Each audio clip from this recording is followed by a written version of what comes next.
Из зоны прихожей мы попадаем в зону, которая объединяет в себе кухню, столовую и гостиную.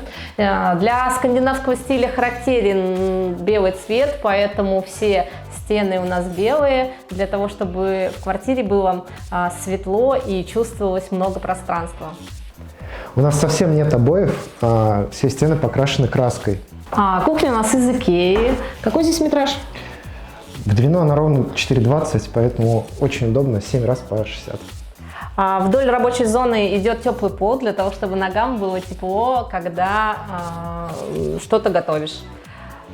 Чтобы все было в одном дизайне, мы решили сделать два фасада, а здесь посудомойка. Мусор стандартно под мойкой. Деревянная столешница из шпона дуба.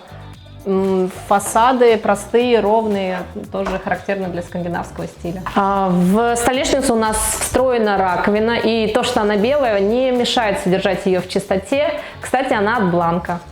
Фартук из плитки с интересным орнаментом. Варочная панель встроенная, мы специально искали без серебристой окантовки, так как старались, чтобы все детали на кухне были такого золотистого оттенка. Вытяжка тоже с золотым цветом, и здесь очень далеко находится вентиляция, поэтому мы сделали специальный вентиляционный короб и покрасили его той же краской, что и стены. И зону кухни освещают два подвесных светильника. Раньше это был шкаф для детских книжек, теперь мы используем его как буфет, где я храню декор для сервировок и кухни. Леша его немножко переделал, этот шкаф, и теперь внизу находится туалет нашей собаки. Да, а чтобы там не пахло, мы заказали специальное приспособление на AliExpress, которое распыляет озон и убивает запахи. На балконе, как и у большинства россиян, у нас небольшой склад. Здесь у нас хранятся стратегические запасы продуктов. Да, еще красивый вид, и поэтому мы думаем, что здесь сделаем зону для отдыха.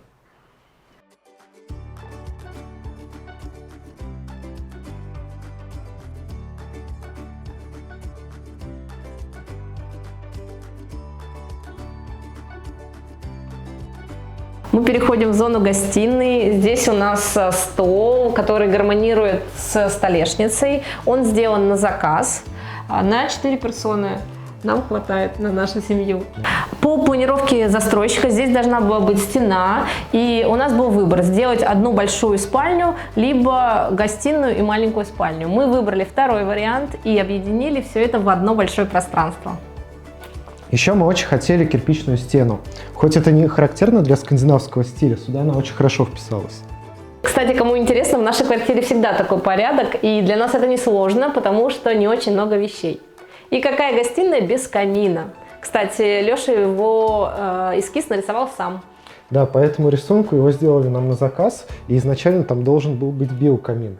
Ну, кстати, и пока со свечками смотрится очень здорово. И еще у нас в гостиной живет такой вот бумажный олень, которого тоже Леша собрал из таких небольших кусочков. И, как вы видите, здесь у нас очень много света, и это все благодаря угловому окну. И мы специально не вешаем шторы для того, чтобы в гостиной был большой кусок неба. И интересный предмет декора в нашей гостиной – это вот такая большая карта мира, на которой можно отмечать страны, в которых мы уже были, и планировать новые поездки. Много других идей для гостиных вы можете найти на канале In My Room TV. Мы его очень любим. Подписывайтесь, ставьте лайки.